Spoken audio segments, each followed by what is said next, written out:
Next, I'd like to introduce Dr. Richard Wolfel, professor at the U.S. Military Academy.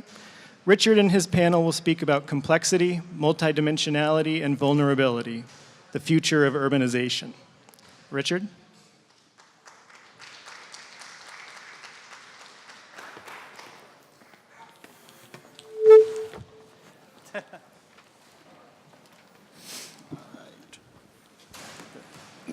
All right, well, thank you. Thank you very much. Thank you to the AGS for organizing this and for inviting us. It's really exciting for us to kind of share what we've been doing and get an opportunity to open a dialogue with a larger audience of people, which is what I'm really looking forward to. So I'm going to start off. I'm going to talk at a very kind of a very high level, some general trends that we're looking at, and then we're going to narrow down as we move with Dr. Amy Richmond, who will be discussing some of her field work that she's conducted in Uganda and in Ethiopia, and then finishing up with Dr. Mark Reed, who will talk about some of his experiences in Iraq. So we're gonna move right through in that direction. So, all right. Oh, I need to click. Thank you.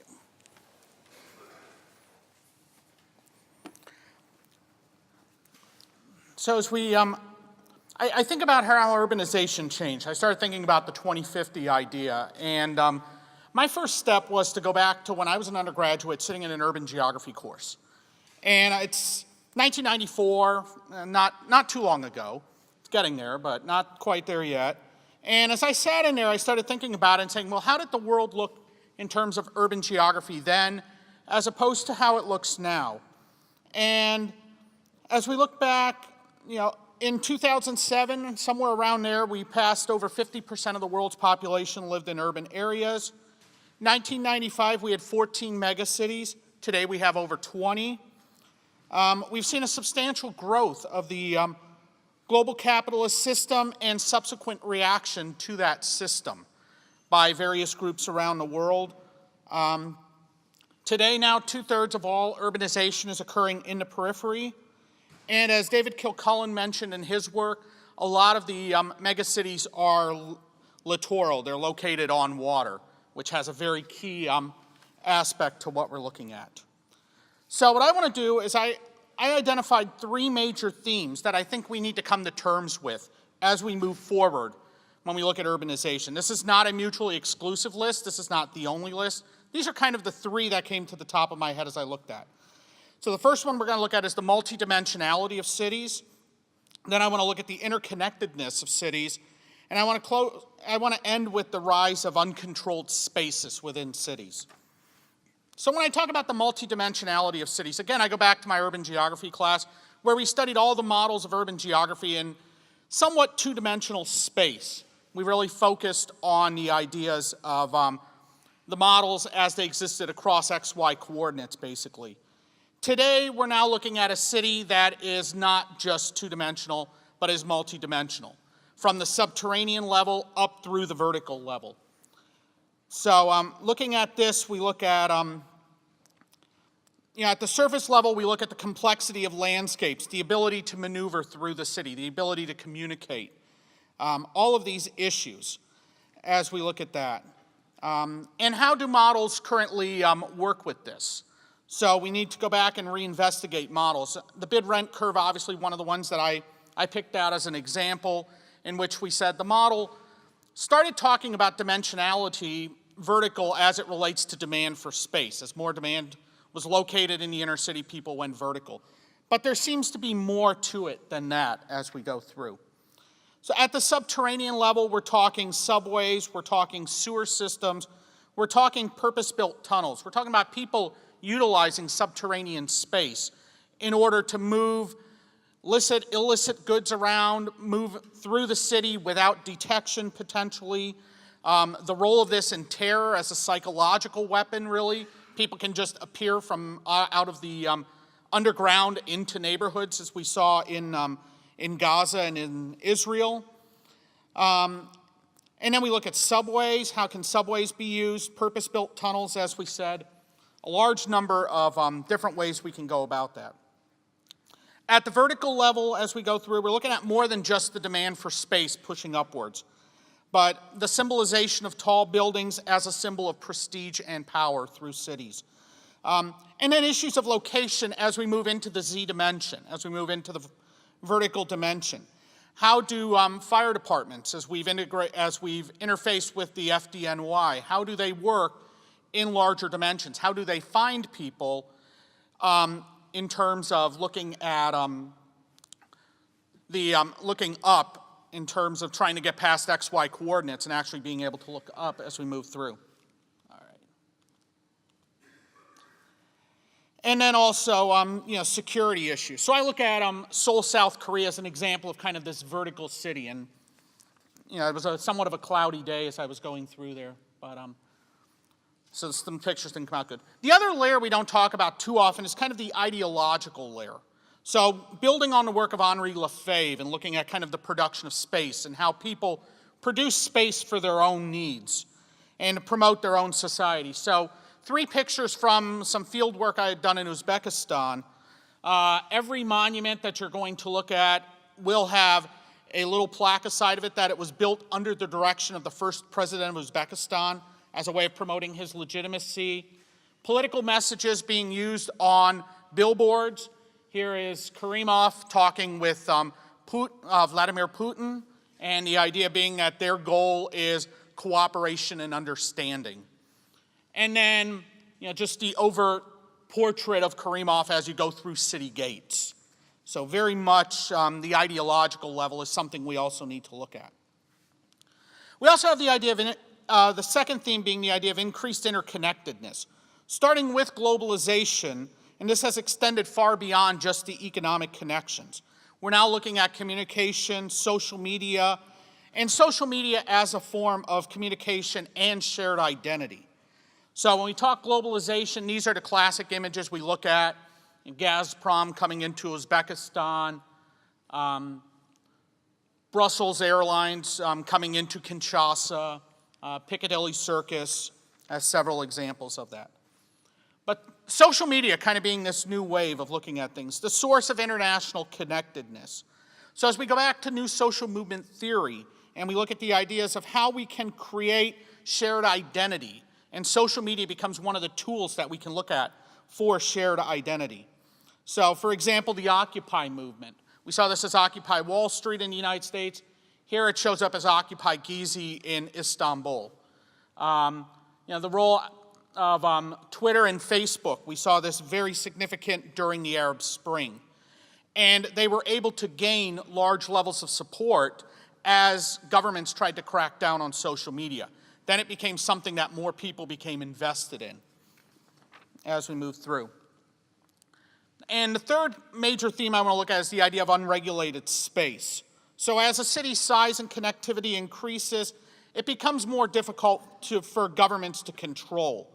The informal sector is probably the most commonly discussed way of unregulated space, but we can also look at this from a safety and a public transportation approach, as I came across several examples of this in Kinshasa, looking at public transportation, either individuals hanging out the side of vans as they're going down the road, or cramming as many people as we can into a minivan. They would tear out the seats, replace them with wooden benches.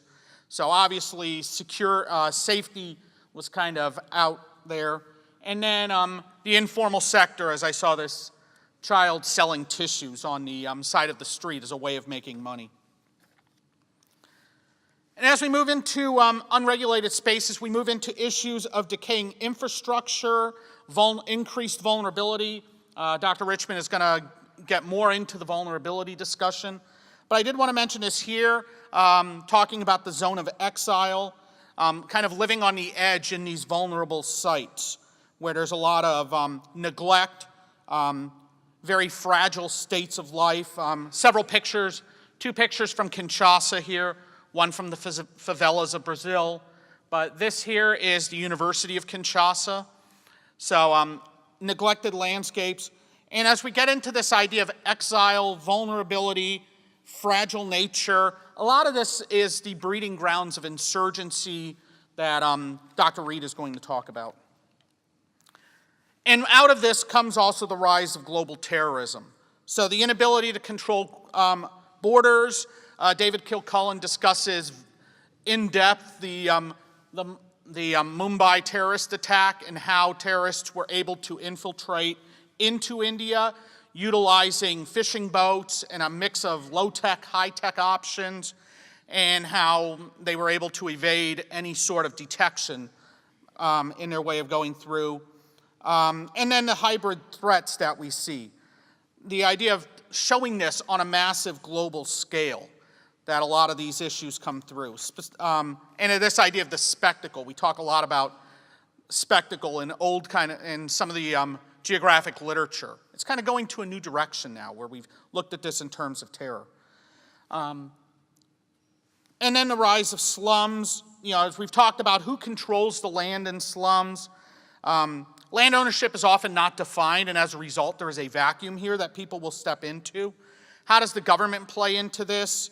And the question really becomes who owns the land, and then who controls the city, as we can see from Kinshasa and from street riots in Rio. But really in Kinshasa, I know the experience of trying to figure out how the police and the local police are involved in this. There's very little individual control, and as a result, you get a lot of other groups kind of stepping into that vacuum. And then also the UN, as I look at as an example in Kinshasa. So finally, where do we go from here? The question is, how do you control the uncontrollable? Are traditional themes of geography still relevant? Do they need to be modified? What do we bring to the table as geographers that we can bring to this conversation? As we look at the work of Foucault, for example, I kind of go back when you mentioned control. That's one of the first guys who comes to mind for me. And you can no longer guarantee that panoptic view of continuous surveillance. As we said, there are no-go zones for governments now. So how do we guarantee this as we go through the territory, ideological penetration of these ideas? The military, how traditional models of control that the military have used aren't really relevant when you think of numbers. When you think of what would it take to surround and isolate a neighborhood in a megacity. It would take almost the entire active force of the United States Army to do that, and that's just, so we have to rethink the ways we go through this. And how do groups react to control efforts? So in Gezi Park, as this was widened out, as in the protests in San Francisco, whereas groups went and as social media was somewhat restricted at times, we saw this in Egypt also, other groups would start to get involved because it would start to affect them. The ability to change dimensions quickly, moving to the vertical, moving to the subterranean, and rethinking a lot of that. And then finally, the unregulated movement of people, terror, ideas, money, goods. How are states going to come to terms with this? And these are some areas that I think, as we move forward, we need to start thinking about. Thank you.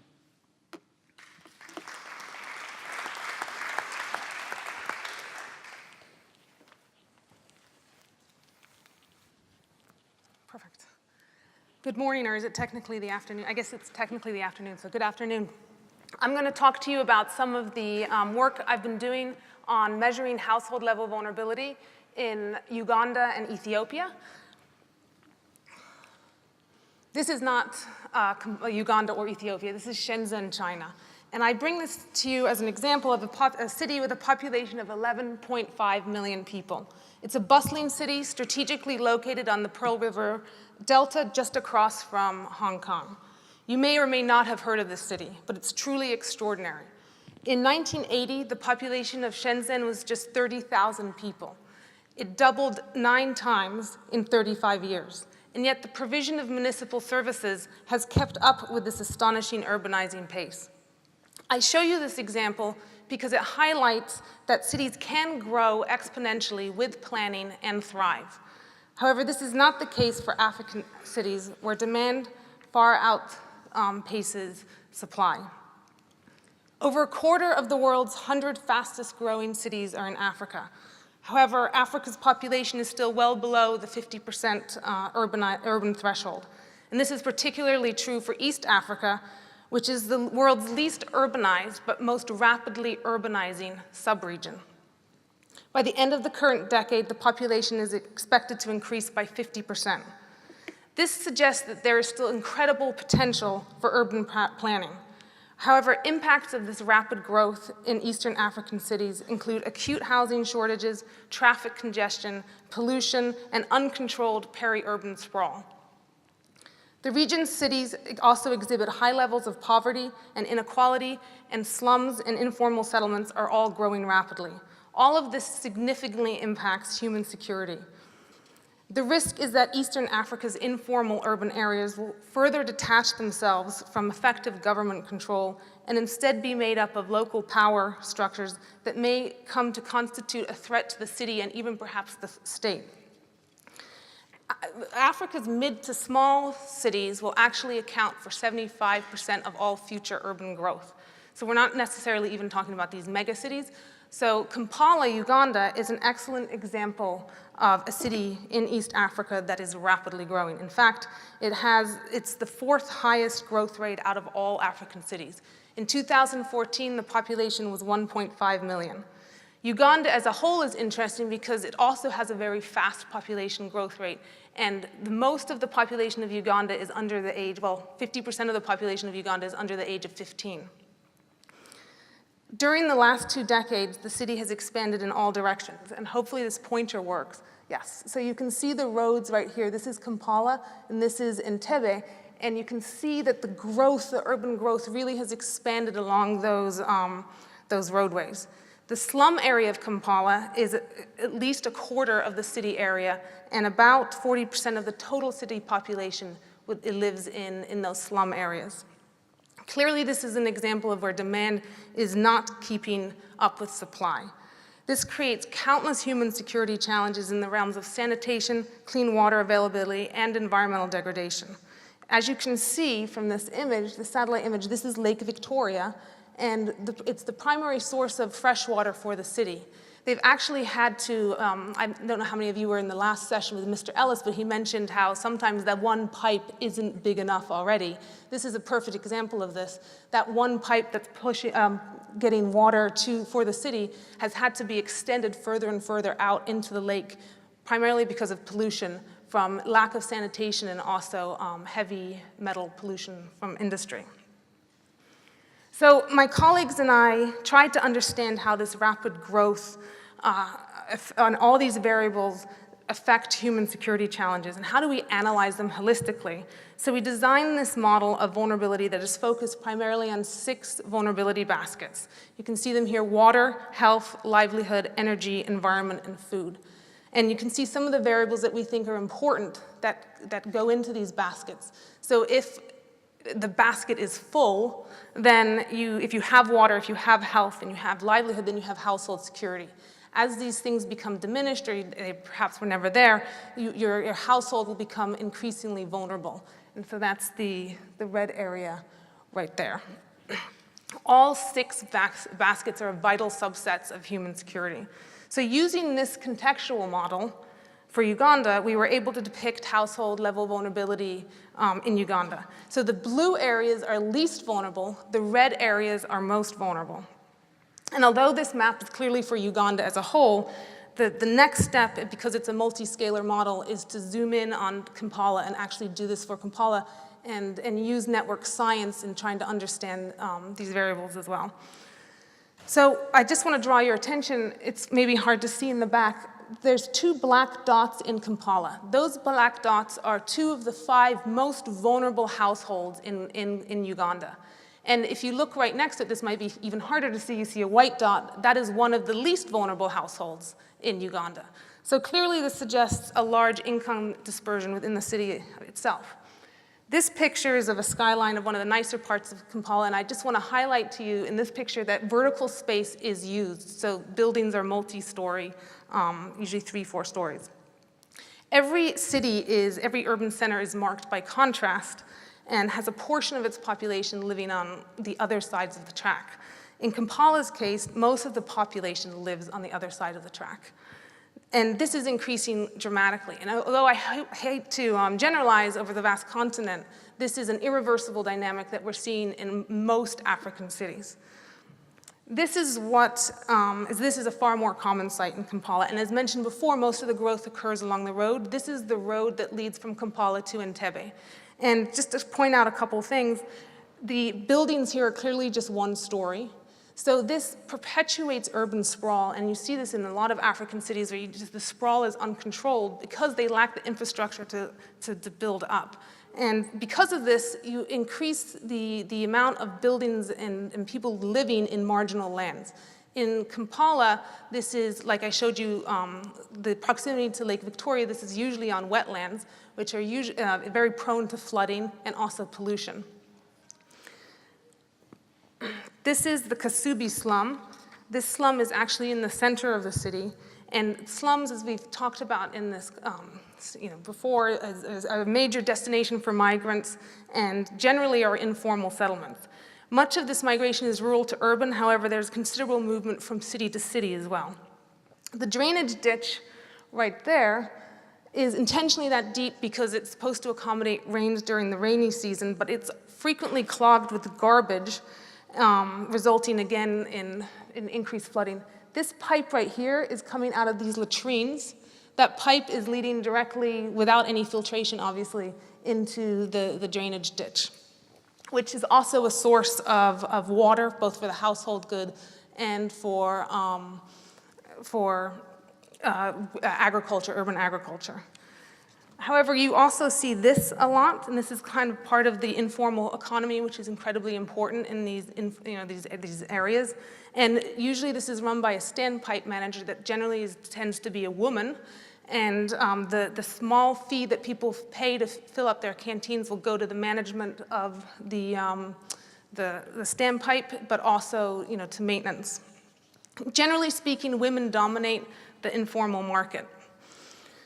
Another significant issue in urban areas is urban waste management. This is a picture of a garbage truck in that same slum, and people have to walk considerable distance to take their garbage to the truck because the roads and the infrastructure don't support these vehicles from going to household, like we're used to here. So it's often in a central location, and it's not always reliable when the garbage truck will show up either. So without proper sanitation and getting rid of garbage, there's no hope in really trying to prevent the pollution that enters into these wetlands and then into Lake Victoria. Urban agriculture is another key component of the urban mosaic, and it is an example of a functioning and critical part of the informal economy, and is a significant source of calories. So a lot of people get their food from this. As cities grow, it's common to see agriculture in the peri-urban areas. However, what we observed was that there's a considerable amount of urban agriculture scattered throughout the center of the city as well. This is very prone to pollution from heavy metals. And one of the recent studies that came out is that people are getting heavy metal pollution just from eating the stuff that they pull out of the garden. So in conclusion, urban population in Africa is increasing rapidly. And as it does, both informality in both the housing sector and the economy are major driving forces in shaping the urban mosaic. The informal settlement is a critical part of the fabric of the city. Sprawling urban landscapes are more pronounced in Africa than elsewhere because vertical space is still not used. As these cities grow, the burden on environmental resources is huge, which directly impacts the health of the population, but also the sustainability of the city. However, sustainable growth is possible with good governance and adequate investment into basic infrastructure. African cities can be major assets for development, but only when planning considers the drivers of vulnerability and how they affect human security. So, thank you.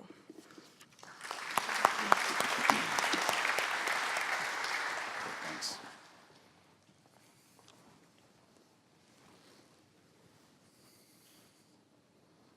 Well, good afternoon. It's a great day, great honor to be here speaking to such a distinguished and diverse group. It's always great to make the drive down the Hudson Valley from West Point. And up there I have the privilege of serving as one of 13 of there are 13 academic departments, there are 13 department heads and 13 deputy heads. And one of the nicknames for a deputy head is a knot head. So I realize that the only thing now between you and lunch is a knothead. So I'll try to be brief. I am going to talk to you today. Really, it's an interesting topic for me. I've been an infantry officer for over 23 years. I'm also a scholar. And the subject I'm going to talk about briefly today is really resides at the intersection of my professional military experiences and my academic interest as a geographer. I do want to note that what I'm going to talk to you about are my own views. They don't necessarily represent the views of West Point or the Army or the government. The ongoing security situation in Paris once again demonstrates the challenges to governments and societies faced with a determined opponent who's willing and able to employ violence to achieve their goals, a challenge that is even greater in an urbanizing world. Although I stopped short of calling the situation in Paris an insurgency, there are certainly parallels that should be examined. And for the next few minutes, before we open up for a few questions, I'm going to briefly review the urban insurgency in Baghdad, Iraq, identify some lessons from that ongoing conflict, identify a few scenarios of how the U.S. or our allies may become involved in future urban insurgencies, and close by proposing some ways that geographers can engage with this complex problem set. Before I go further, I want to be clear what I mean by insurgency, just briefly.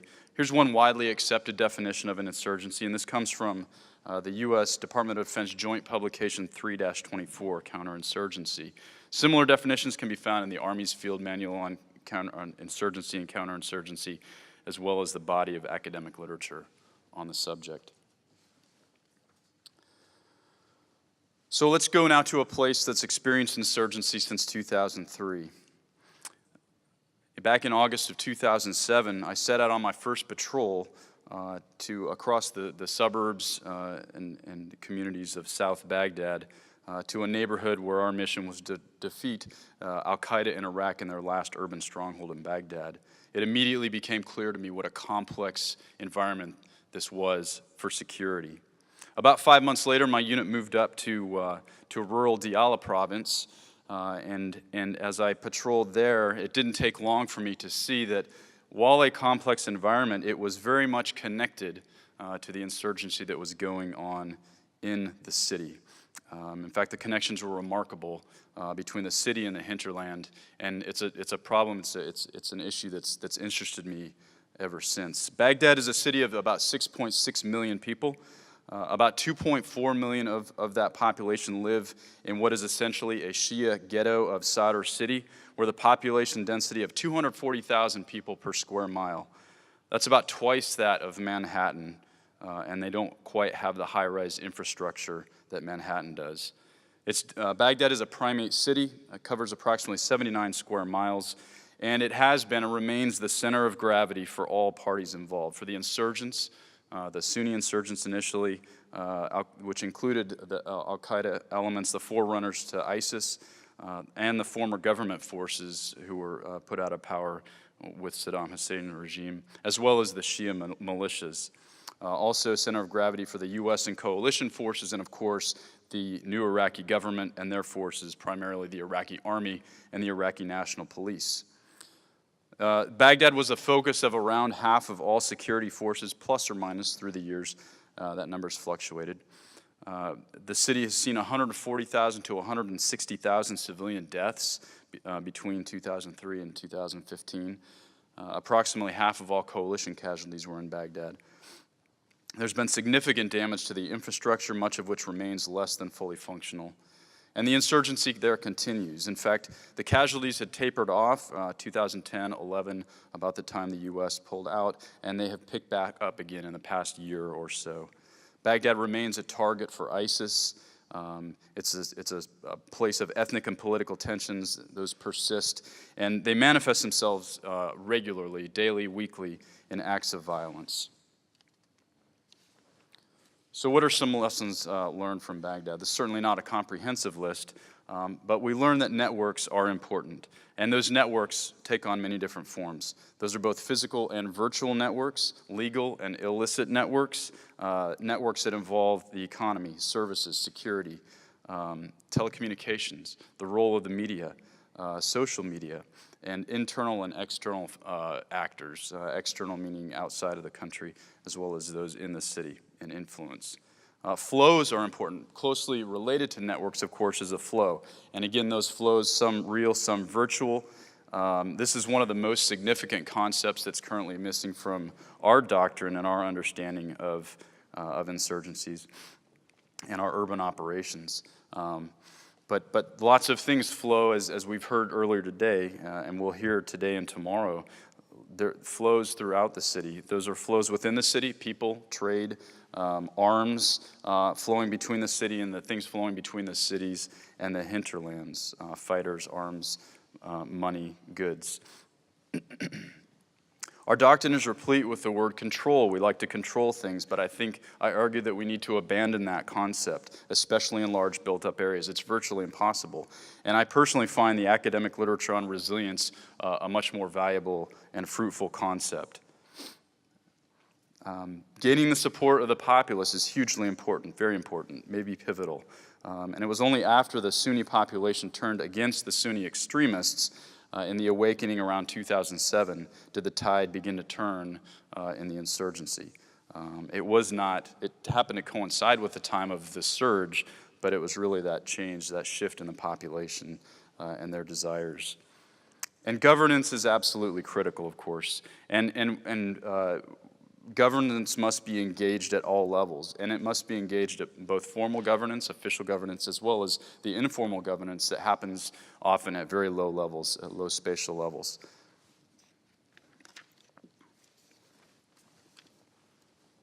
So how is it possible? How could we possibly, after 9 years of urban insurgency in Iraq, that's 9 years of our own involvement, and some experience in Afghanistan, how could we possibly involve ourselves in another urban insurgency? Well, I'm going to point out 4 plausible situations.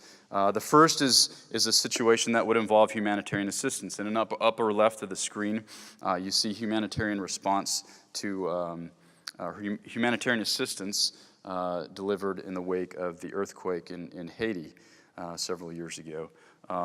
We could be in a situation like that, and an insurgency could easily grow out of that. Some actors desiring to take advantage of an unstable situation, and so a latent unrest that becomes visible and manifests itself in an insurgency, and we happen to be there for a different reason. Second, we could deploy somewhere for a conventional operation, and an insurgency that could transition to an insurgency, and that's the upper right of your screen. That's essentially what happened in Iraq. That could happen again. I think unlikely, but it's possible. Third would be deploying to a place specifically to address or engage in a counterinsurgency operation. That would be similar to the Russians in Grozny. Again, I think unlikely. And then the final role would be on the lower right, that the U.S. would be in, or allies would be in some sort of supporting role to an ally somewhere, or perhaps the United Nations operation where there is an ongoing insurgency. And we would just be providing logistical, medical, or intelligence support. Of these, I think the first and the last scenarios are the most likely. But regardless, we should be thinking about and applying the insights of the past 12 years that we've learned. So what have we learned, and what's the role for geographers? Well, I think I have certainly not an all-inclusive list here, but I think we need to do a good analysis, and there's a surprising lack of academic literature on the war we've been fighting, the insurgency or counterinsurgency we've been involved with over the past 12 years. So I think that's important. It's an opportunity, and I think folks should take that up. I think we need to update and debate our insurgency and counterinsurgency theory.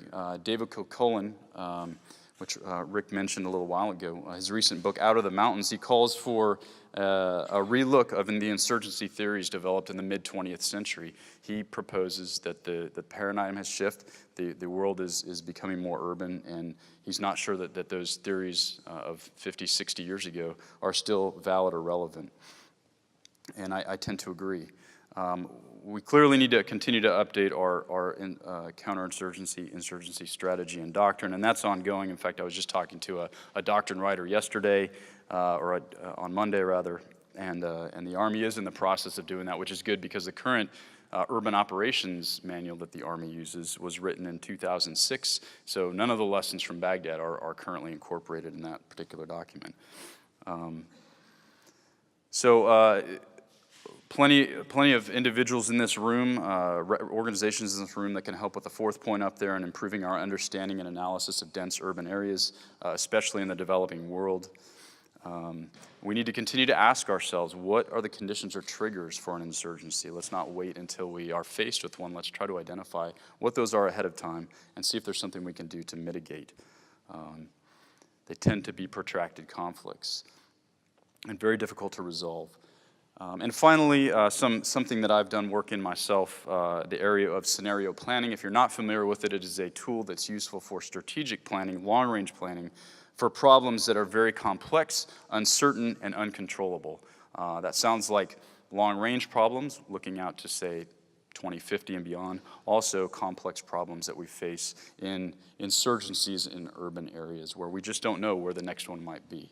But we can use scenario planning as a tool to identify, to learn, and to maybe find the questions that we're not asking yet. In conclusion, the future is urban. Insurgencies of the future will be increasingly urban, and geographers have much to contribute to the understanding and conditions of security in the complex urban environment. With that, I'm going to wrap up, and I think, Rick, should we just open it up for questions here? Yeah, we have about 5 minutes.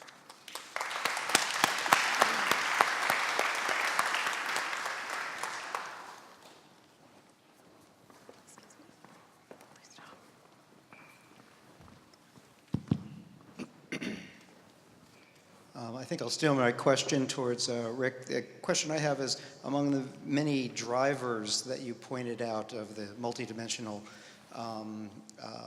forces in play, do any of them stand out as more prominent? Because we'll have things like culture, but they'll be square in the face of agricultural cycles and water availability and so on.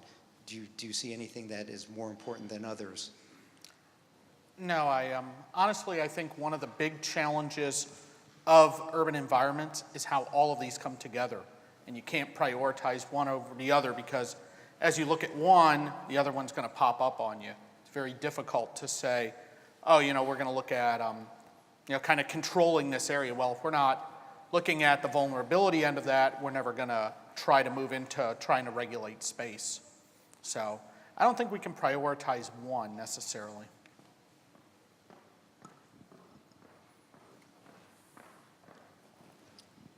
Thank you. Great comments from everyone. Stuart Blundell from Harris Corporation. There was a paper that recently came out pointing towards decreases in snowpack in the Mesopotamian drainage basins and looking at the drought that occurred in Syria as a run-up to the Syrian revolution. Do you think that we're incorporating large regional global climate changes models into this buildup of urbanization?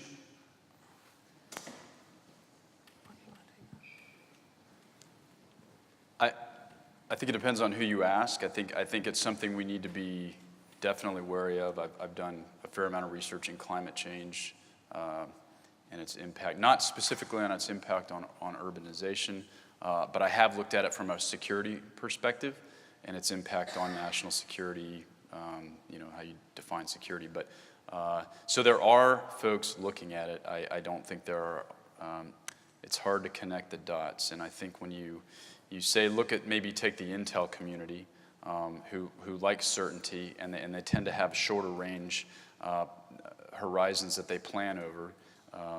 Climate change is a longer range problem. I think it's sometimes difficult to incorporate something like climate change, which I think is definitely, our defense policy, our national security strategy definitely incorporates the idea of climate change. It's kind of hard to operationalize, it's hard to model, it's hard to know exactly what that means and where it's going to manifest itself.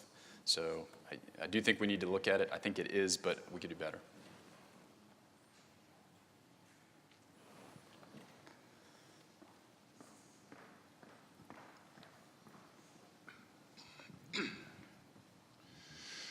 We're creating or have a greater volume of refugee flow in this world right now than any time since World War II. how do you think that impacts vulnerability across the topics that you addressed? Well, I think, it certainly will impact it significantly. A lot of the vulnerability that I look at in Africa, they are the refugees in many cases. They are the ones that are vulnerable and are trying to find a better life for themselves. So without considering the source of the vulnerability, I mean, you have to address that when you're addressing, when you're looking at the drivers of the refugees. Also on top of that, I think what you're looking at is most of the refugee flows are going to end up in the most vulnerable areas of countries, cities, wherever. And now we're exacerbating an already dire situation. So I know in Iraq, very, very challenged with internally displaced persons who would maybe leave an area, usually for ethnic reasons because they weren't in the right ethnic group of that, that was in control. They would leave, but then many would obviously want to come back, and that created huge challenges, security challenges. So, it's important to remember that when someone goes, they may want to go and never come back, but many are going to want to come back to try to claim their property, and they have a better chance if they return, they feel, than if they stay in a displaced person's camp or something. Yeah, so the security challenge, definitely. All right, we've got time for maybe one more question. There's one up front here.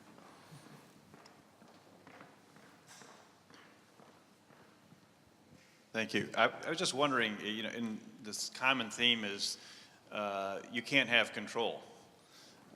So the question is, how do you interpose some sort of a structure that is workable from the outside without knowing what's happening on the inside of these cultures? So I'm just wondering, what methods do you use to get the information so that you can avoid the vulnerability of some of these failing infrastructures? Well, I can speak directly for the research that we've been doing. And the primary data source for us is the demographic health surveys because they are at the household level. But of course, with any data set, it's difficult because they don't come out all that often. So this one, we're using 2011 data, and hopefully there's one coming out in 2016. That gives us some insight as of what's exactly happening at the household level. I listened to a presentation earlier this morning, the keynote, about remote sensing and using remote sensing data. That's not something, we used NDVI for our environment basket in this model, so satellite imagery of vegetation, but I think that there's a huge amount of potential with using remote sensing and looking at some of the slum profiling work. It was also mentioned in I think just last session. Be very interesting. So I also think there are even in developing cities, there are people who are more and more connected to the World Wide Web, to telecommunications. I think there are opportunities. I know we're going to hear about some of those later on, of crowdsourced data, open source, OpenStreetMap. So I think that's another source, great source that we haven't had in the past. Of course, there's important to do quality check on that and be careful what we use that information for, but I think that's a source as well. There's been a lot of work using, as you will probably all know, with Twitter. The problem is in Africa, there's not a lot of social media, so it's difficult to use that kind of information when actually looking at African cities or vulnerability there. All right. Thank you very much. I speak for myself. If there are additional questions, feel free to stop us at some point during the day. I look forward to a continued dialogue. That's probably the most important thing for us here as we move forward. And just thank you again.